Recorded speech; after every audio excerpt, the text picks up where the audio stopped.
বাংলাদেশ ভারত মৈত্রী চুক্তির মেয়াদ কবে শেষ হয়? ১৯ মার্চ ১৯৯৭ সালে। বাংলাদেশ ভারত মৈত্রী চুক্তির মেয়াদ ছিল কত বছর? ২৫ বছর।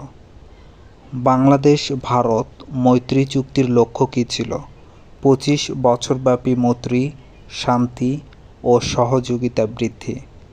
বর্তমানে পারমাণবিক অস্ত্র ও চুল্লির অধিকারী দেশ কয়টি?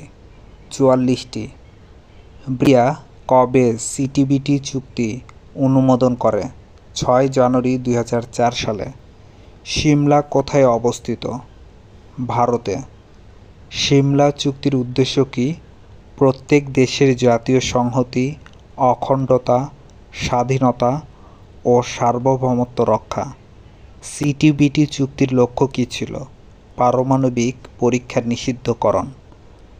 সিটিবিটি জাতিসংঘ সাধারণ পরিষদ কবে অনুমোদন করে? ১০ সেপ্টেম্বর ১৯৯৬ সালে। সিটিবিটি জাতিসংঘে উত্থাপন করে কোন দেশ? অস্ট্রেলিয়া।